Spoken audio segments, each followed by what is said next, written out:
Una inquietud silenciosa comienza a despertarse dentro de nosotros.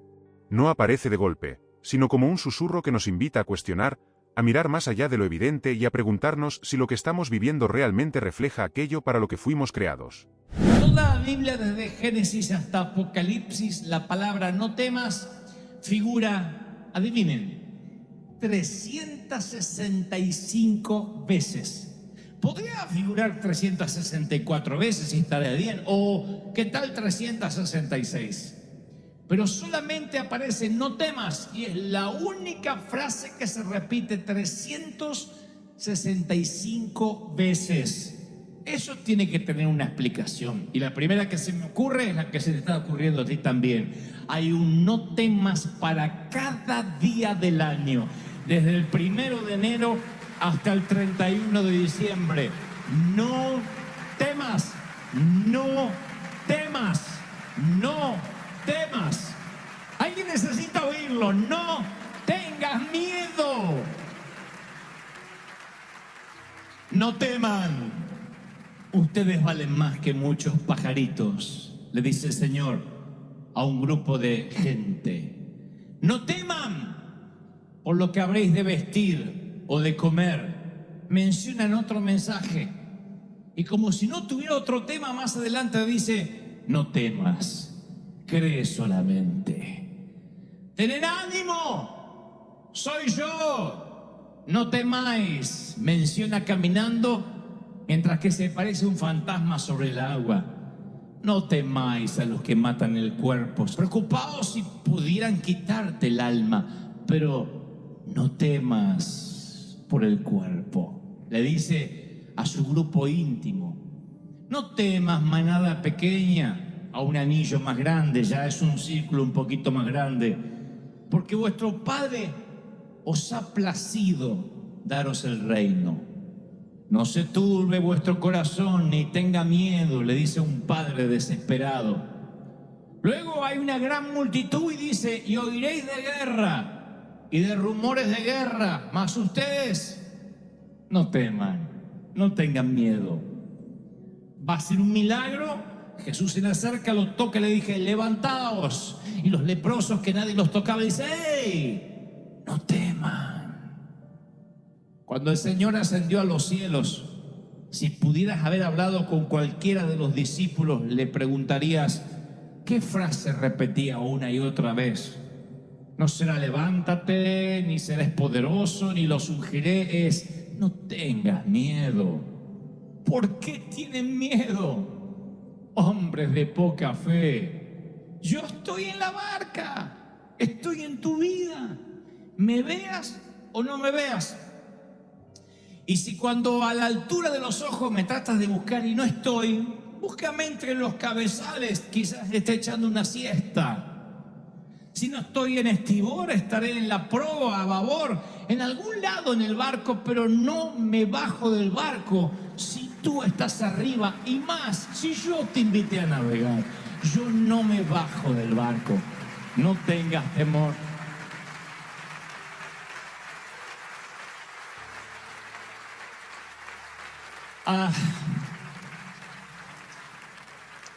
Cuando era chiquitito,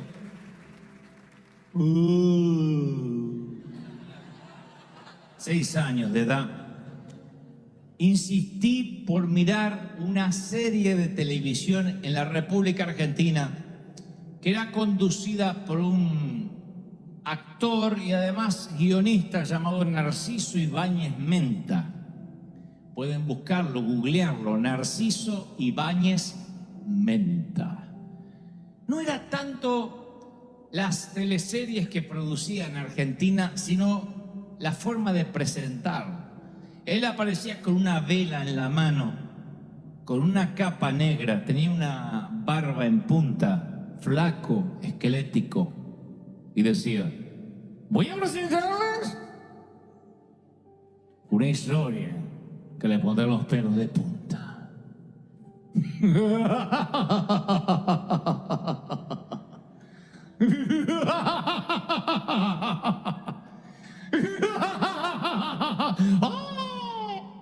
Yo me hacía hacía encima, nunca fue estreñido de vientre por esa serie, por esa. Me orinaba en los pantalones. ¿Qué hace el miedo con nuestra vida cuando nos atrapa? El miedo no es un simple malestar pasajero, es esclavitud interna. Cuando lo permitimos, nos encierra, nos roba la libertad, la paz, la esperanza. Nos convierte en prisioneros de nuestras propias inseguridades. Nos impide soñar, arriesgar, amar y avanzar.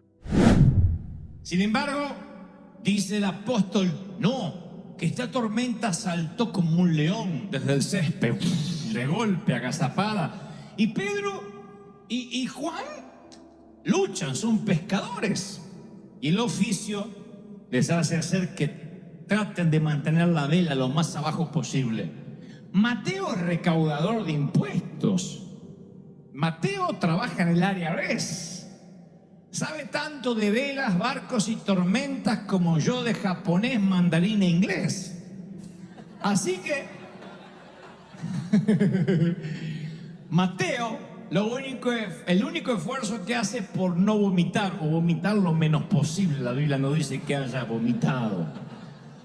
Y él hubiese preferido relatar la historia de la siguiente forma, decir, y Jesús subió a la barca y entonces un arco iris apareció y vieron una bandada de palomas en formación de cruz.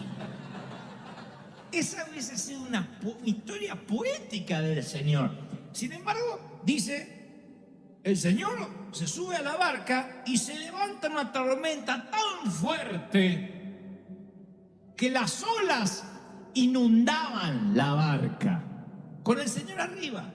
Esto me enseña una lección, señores. Subirse a la barca con Cristo puede implicar que tengas que mojarte con Él. Y no aprender o no entender este principio o este concepto básico nos causará muchos dolores de cabeza. Yo provengo de una iglesia donde se nos enseñó que si tu vida empezaba a tener tormentas es porque te habías alejado del Señor. A saber, por ejemplo, entrabas a la iglesia, mi mamá entraba con el dolor de cadera, que lo único que hacía es hacer un bien en la comunidad porque estaba haciendo el servicio meteorológico para el barrio, y ella decía, me duele la cadera. El pastor decía, no está bien con el Señor. Algo debe estar haciendo mal, si no tendría por qué estar enferma. Y los seguidores de Jesús se enferman de malaria, entierran a sus hijos, luchan con adicciones, se enfrentan temores. No es la falta de tormenta lo que los distingue, sino que Jesús está en medio de esas tormentas. No es que no van a tener tormenta, porque cuando nos enteramos que un misionero fue ajusticiado, o que perdió uno de sus hijos, o que un cristiano tuvo un accidente, decimos, ay, ¿cómo Dios? Pero eso es lo que no entiendo de Dios, si servía al Señor.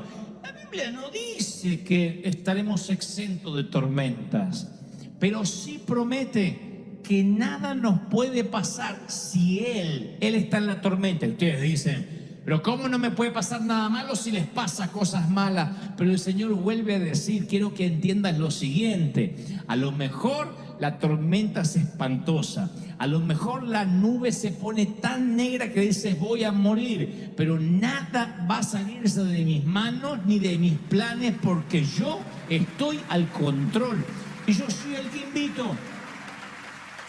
¿Lo creen, sí o no? ¿Qué pasa cuando lo que teníamos ya no está? Llegar a ese punto es uno de los golpes más duros para el alma. Cuando se acaba lo que creíamos seguro. Una relación, un proyecto, la salud, un sueño. Lo que queda es vacío, dolor, desorientación. Y allí el miedo puede convertirse en amargura, en desesperanza y en resignación. Me habría gustado mucho mi hermano, si lo hubieses conocido. Soy el menor de 4.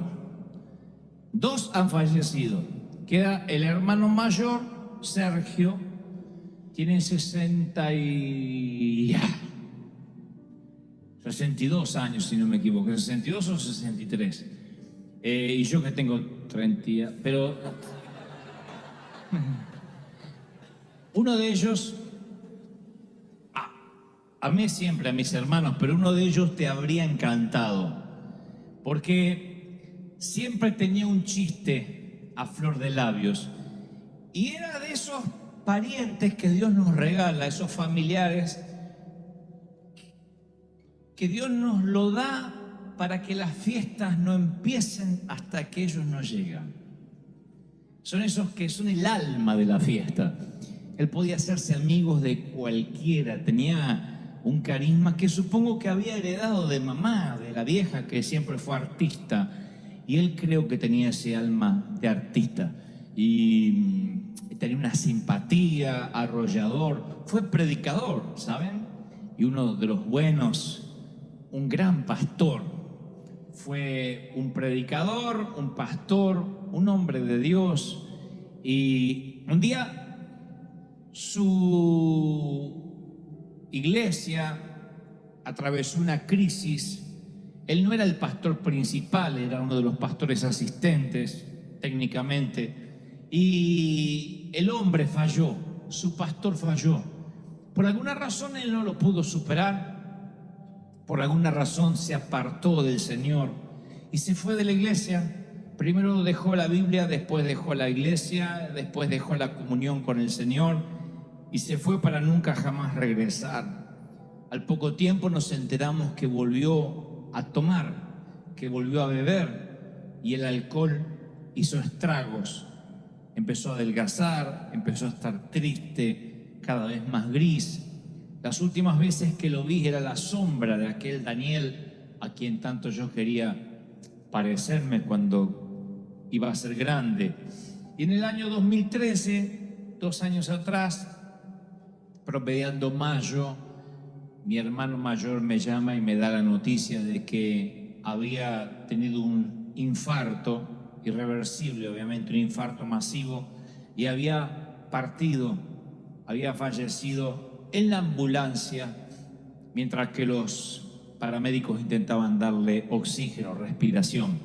Daniel Marcelo Gebel, le dediqué el más reciente de los libros. Y yo he tratado de imaginarme los minutos finales de mi hermano viajando a alta velocidad por una ruta oscura en Buenos Aires, en una ambulancia, en una madrugada, con médicos dándole oxígeno. Y me preguntaré por siempre, o no sé si por siempre, sino hasta que esté allí en la eternidad, me preguntaré si tuvo esos minutos que él alegaba que iba a tener. Porque toda la familia, el resto que seguimos siendo cristianos, le decíamos: Daniel, ¿qué tal si tienes un accidente? ¿Qué tal si pierdes la vida? Tú has predicado, no te tengo que contar el mensaje de salvación. Y él decía: no, yo sé la verdad y sé que estoy haciendo las cosas mal, sé que estoy fuera de Dios, sé que mi vida no está correcta, pero estoy seguro que Dios me va a dar unos últimos minutos para arrepentirme. Y yo le decía: ¿y qué si no te da esos minutos? Dios me lo va a dar, tranquilo Dante. ¿Qué si no te lo da? No, Dios me lo va a dar. Así que se imaginan que lo primero que pensé es si tuvo esos minutos antes de morir. Me lo imaginé a Daniel con la última imagen que se llevaría de su paso fugaz por esta tierra, que era el techo de una ambulancia y unos cuantos desconocidos sobre él intentándole dar oxígeno. ¿Qué sucede cuando perdemos el control de todo? Cuando la vida se sale de nuestras manos, finanzas, salud, relaciones y planes. Nos invade el miedo. Nos aferramos al control como único refugio. Pero ese control es engañoso. Creemos que nos da seguridad, cuando en realidad nos encierra más. Hubo una remake de ese Regreso del Monstruo llamado El Pulpo Negro, que se trataba de un asesino serial que mataba gente, le dejaba como marca personal un pulpo negro encima del cadáver. Así que un día le dije: papá, ¿puedo ver el pulpo negro? Ni loco. Por favor, déjame ver el pulpo negro. Bueno, mírenlo y ya está. Papá era muy fácil para convencer. Después de decir 2 o 3 veces, pregúntele a su madre. Mamá estaba durmiendo, me dejó ver el pulpo negro. Desde ese día se me abrió un portal a un mundo desconocido. ¡Ay, qué pánico, qué miedo! Terminó el pulpo negro y toda mi casa estaba llena de pulpos negros. Pero eso no fue lo peor, sino la siguiente noche y la siguiente y las subsiguientes y las que vendrían. Porque yo en aquel entonces tomaba leche de noche, un vasito de leche. Y a veces me olvidaba de tomar la leche y tenía que ir hasta la sala, hasta la cocina, abrir la nevera para la leche. Pero yo estaba seguro que el pulpo negro habitaba entre la habitación y la nevera. Así que pasaba por la habitación de papá y decía, quiero leche. Agarre de la nevera. No, está el pulpo negro. Mi papá se armaba de valor sobrehumano. Ese hombre me escoltaba a través del valle de sombra y de muerte. Y en pijama, Porque uno dice, si tengo que enfrentar a un delincuente me arreglo un poco. Él no, en pijama. En pijama iba así y sin miedo al pulpo negro. Abría la nevera, me servía el vasito de leche, esperaba que lo tomara y decía, a la habitación. Primero que me sorprendía de papá, ¿cómo podía dormir cuando había un pulpo en la casa? ¿No ves que morimos? ¿No te importa que nos hundimos? Oh, entendía a los discípulos. Dormía como un condenado mientras que el pulpo merodeaba a los niños de ese vecindario. Y lo segundo, cuando él se levantaba y me daba el vaso de leche casi sin encender la luz de la nevera era el único testigo de lo que ocurría. Yo miraba a mi papá y decía, ¿de qué está hecho este hombre? ¡Qué valor sobrehumano! ¿Quién es este hombre que aún el pulpo negro le obedece? Y tomaba mi leche. Los discípulos le dijeron, Señor, ¿no ves que morimos? Y él se levanta, aquíétate, mar, y detiene los vientos. Y los discípulos dicen, ¿quién es este hombre que aún el viento y el mar le obedecen?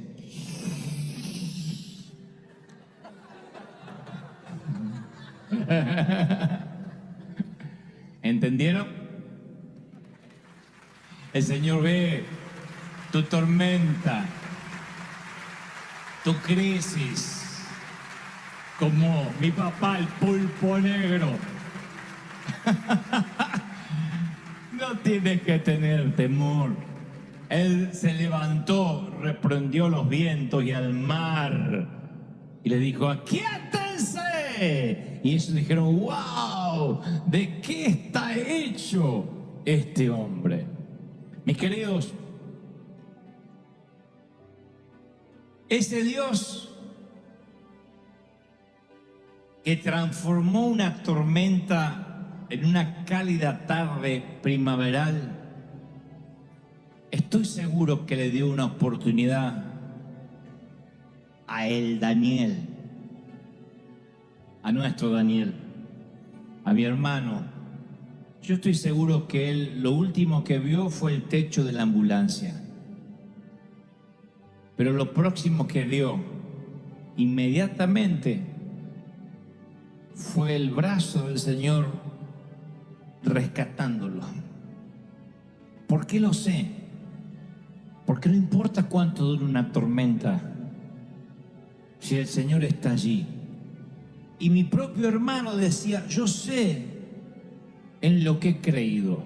Sé que estoy haciendo las cosas mal, pero sé. ¿Puedes imaginar un día sin temor? Cierra los ojos e imagina un día sin miedo, sin temor al fracaso, sin temor al rechazo, sin angustia por el mañana, sin temor a perder lo que tienes o dejar de tener. Un día en el que no te atenaza la ansiedad por lo incierto. ¿Cómo te verías? ¿Cómo te sentirías? Y tal vez tu corazón no esté dando su último latido, pero sí hoy llegaste a este servicio con tus últimos ahorros, la última solución, la última pizca de café, el último crédito, la última oportunidad, el último análisis. Siempre llegamos a lo último de algo, la última onza de paciencia. Tenemos temor a que nos demanden, temor a terminar últimos, temor a perder los ahorros. Ese bulto en el pecho o en el antebrazo nos produce cierta preocupación. Ese lunar no nos gusta nada. Ese tipo que se mudó en la cuadra no nos da tranquilidad. Y entonces empezamos a tener miedo, empezamos a tener temor. Y decimos, ¿qué tal si se me agota lo último que tengo? Nos llenamos de ansiedad. El miedo te encierra en una prisión y no puedes salir nunca más. Eso es lo que logra el miedo. El miedo nunca logra otra cosa que meterte dentro de una prisión y no te permite salir, ni ser feliz, ni ser libre. Ahora imagínate un día, un solo día, solo un día sin temor, un día sin miedo, sin temor al fracaso, sin temor al rechazo, sin temor a la tragedia. Imagínate un día sin pensar que algo le pasará a tus hijos, que te faltará dinero, que no vas a comer mañana, que podrás pagar el mortgage. Un día sin temor alguno. Tú dices, wow, nunca lo había pensado así, creo que sería muy feliz. Y por eso el Señor preguntó, ¿por qué teméis? ¿Por qué tienes miedo? ¿Por qué tienen miedo? Lanza la pregunta a los muchachos que estaban mojados y empapados en medio de una tormenta.